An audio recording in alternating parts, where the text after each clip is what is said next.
নমস্কার, নিউজ ভ্যানগার্ডের এক নজরে 25 আপনাদের প্রত্যেককে জানাই স্বাগত। আমি রয়েছি অমিত আপনাদের সাথে। রাজ্যের প্রথম ত্রিপুরা স্টেট গেমসের আয়োজন তরুণ প্রতিভাদের দক্ষতা প্রদর্শনের এক উজ্জ্বল মঞ্চ, যা সুস্থ প্রতিযোগিতার মনোভাবকে শক্তিশালী করে ফিটনেস ও শৃঙ্খলার সংস্কৃতিকে অনুপ্রাণিত করবে। রবিবার এই ক্রীড়া প্রতিযোগিতার উদ্বোধন করে তিনি কথা বলেন মুখ্যমন্ত্রী মানিক সাহা। আয়োজনের জন্য ত্রিপুরা অলিম্পিক অ্যাসোসিয়েশনকে ধন্যবাদ জানান মুখ্যমন্ত্রী।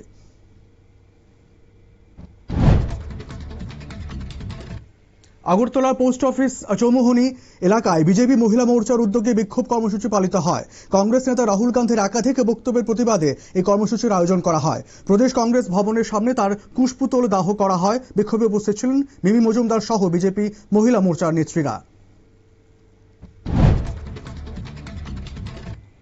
প্রতিবন্ধকতাকে জয় করে সমাজে নিজেকে প্রতিষ্ঠিত করা ব্যক্তিদের সংবর্ধনা জানানো হলো আগরতলায়। প্রতিবন্ধী পুনর্বাস সমিতির উদ্যোগে এক অনুষ্ঠানে সিপিএম সম্মাননা প্রদান করা হয়। সমাজে দিব্যাঙ্গদের অনুপ্রেরণা যোগাতেই এই উদ্যোগ বলে জানিয়েছে আয়োজকরা। অনুষ্ঠান থেকে দিব্যাঙ্গরা উৎসাহ পাবেন বলে আশা করা হচ্ছে।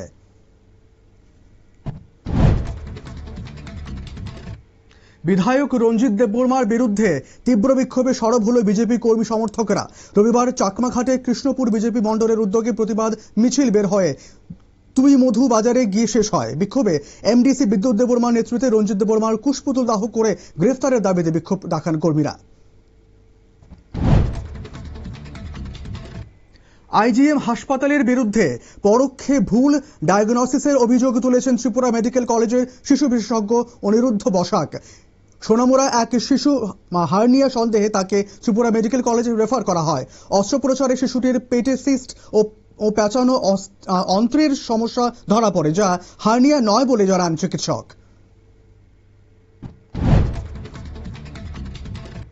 মোহনপুর বিধানসভা কেন্দ্রের বীরমোহন ভিলেজ এলাকায় প্রধানমন্ত্রীর 131তম মন কি বাত শ্রবণ অনুষ্ঠান অনুষ্ঠিত হয়েছে। বিজেপি মোহনপুর মন্ডল কমিটির উদ্যোগে বীরমোহন স্কুল মাঠে আয়োজিত অনুষ্ঠানে উপস্থিত ছিলেন মুখ্যমন্ত্রী মানিক সাহা। অনুষ্ঠানে স্থানীয় জাতীয় ও জনজাতি সম্প্রদায়ের মানুষেরা অংশগ্রহণ করেন।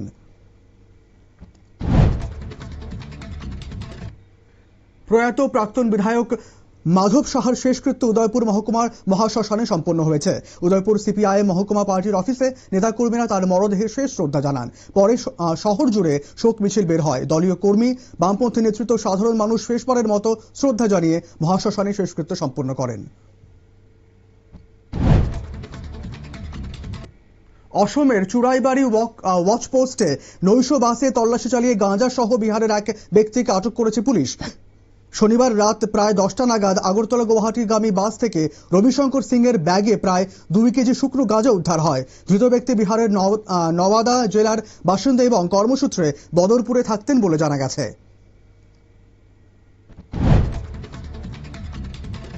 বামুটিয়া বিধানসভা কেন্দ্রের নবগ্রাম পঞ্চায়েতে বিধায়ক তহবিলের অর্থে স্ট্রিট লাইট বসানোকে ঘিরে উত্তেজনা ছড়ায়।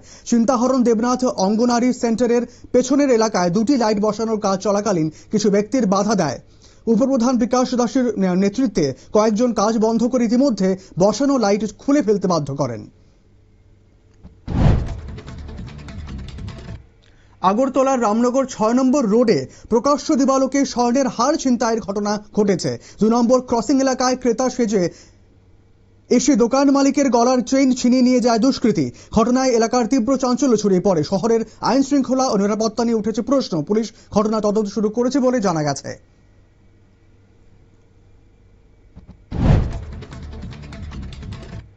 13 ফেব্রুয়ারি ওবিসি জাগরণ দিবস উপলক্ষে একাধিক কর্মসূচির আয়োজনের সিদ্ধান্ত নেওয়া হয়েছে। এই উপলক্ষে আগরতলা প্রেস ক্লাবে রাজ্য ওবিসি ফেডারেশনের উদ্যোগে প্রস্তুতি সভা অনুষ্ঠিত হয়। সভায় জাগরণ দিবস পালন ও মরণোত্তর সম্মাননা প্রদানের কর্মসূচি নিয়ে বিস্তারিত আলোচনা হয়।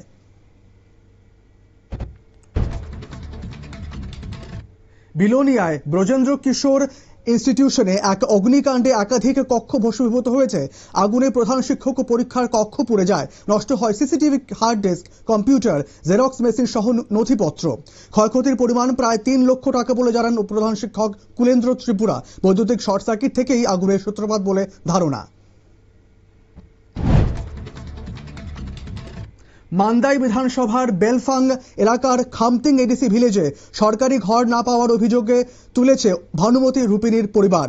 12 বছর ধরে বসবাস করলেও এখনো পর্যন্ত আবাস যোজনার ঘর মেলেনি তাদের। জব কার্ড ও রেশন কার্ড থাকলেও মেলেনি সুবিধা। বর্তমানে তাদের বসবাসের ঘরটি ভেঙে পড়ার আশঙ্কা দেখা দিয়েছে।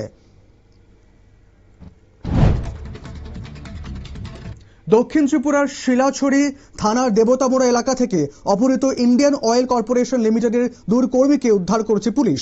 শনিবার রাতে প্রায় 12 জন দুষ্কৃতী 2টি কমান্ডার জিপে করে অয়েল ইন্ডিয়া লিমিটেডের ক্যাম্পে হানা দিয়ে সংস্থার ইঞ্জিনিয়ার ভুবন চাঁদ যোশী ও ফ্লোরম্যান অমিত কুমারকে অপহরণ করেছিল।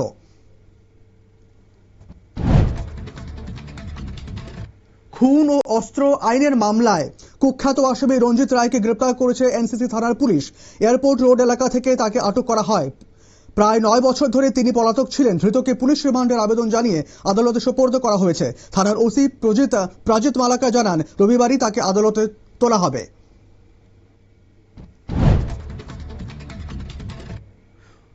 ভারতীয় উপকূল রক্ষা বাহিনীর তৎপরতায় আরব সাগরে বড়সড় পাচার চেষ্টা ভেস্তে গেল।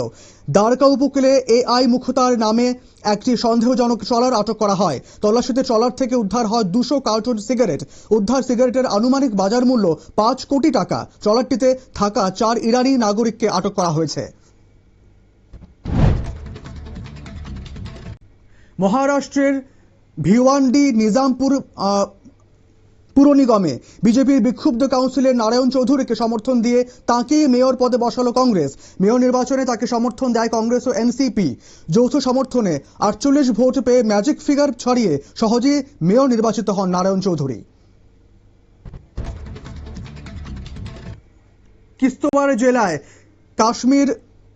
কিস্তওয়াড় জেলায় সেনার সঙ্গে গুলি লড়াইয়ে নিহত হলো 2 জঙ্গি। নিহতদের মধ্যে রয়েছে জৈশ-ই মোহাম্মদের কমান্ডার সৈফুল্লাহ, অন্যজন তার সঙ্গী। ছত্রুর জঙ্গলে তাদের দেখা যাওয়ার পর রবিবার সকাল থেকে জঙ্গি দমন অভিযান শুরু করে বাহিনী। জঙ্গলের আড়াল থেকে জঙ্গিরা গুলি চালালে পাল্টা জবাব দেয় নিরাপত্তা বাহিনী।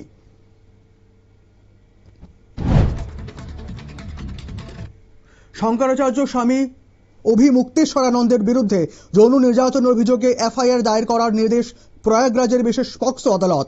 প্রয়াগরাজ জেলার পক্সো আদালতের বিচারক বিনোদ কুমার চৌরাসিয়া অভিমুক্তেশ্বরানন্দ এবং তার শিষ্য স্বামী মুকুদানন্দ গিরির বিরুদ্ধে FIR করে তদন্তের নির্দেশ দিয়েছেন।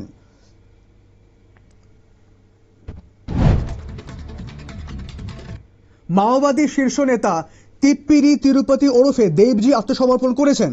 নিষিদ্ধ সংগঠনের অন্দরে সাম্প্রতিক সময়ে তিনি 1 নম্বর নেতা হিসেবে উঠে এসেছিলেন বলে শোনা যায়।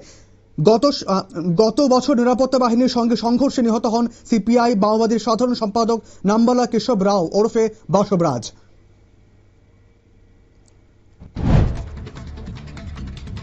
মুখ্যমন্ত্রী হিমন্ত বিশ্ব শর্মার উপস্থিতিতে বিজেপিতে যোগ দিলেন অসম প্রদেশ কংগ্রেসের প্রাক্তন সভাপতি ভূপেন কুমার বোরা। রবিবার গুয়াহাটিতে আনুষ্ঠানিকভাবে দলের সদস্যপদ গ্রহণ করেন তিনি। একই অনুষ্ঠানে উপস্থিত ছিলেন অসম বিজেপি সভাপতি দিলীপ সাইকিয়া ও দলের জাতীয় নেতা বৈজয়ন্ত পান্ডা। চলতি অর্থবর্ষের মধ্যেই 500টি চার্জশিট জমা দেওয়ার লক্ষ্যমাত্রা নির্ধারণ করেছে কেন্দ্রীয় তদন্তকারী সংস্থা এনফোর্সমেন্ট ডিরেক্টরেট। এই লক্ষ্য পূরণে আধিকারিকদের সক্রিয়ভাবে কাজ করার নির্দেশ দেওয়া হয়েছে। গুয়াহাটিতে 3 দিনের বৈঠক থেকে তদন্তকারীদের এই লক্ষ্যমাত্রা নির্দিষ্ট করে দিলেন ইডি ডিরেক্টর রাহুল নবীন।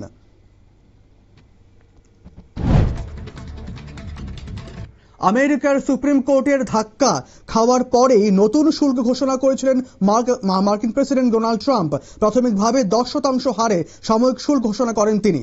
24 ঘন্টার মধ্যেই তা আরও বৃদ্ধি করলেন ট্রাম্প। জানিয়ে দিলেন 15% হারে শুল্ক নেওয়া হবে বিভিন্ন দেশের থেকে।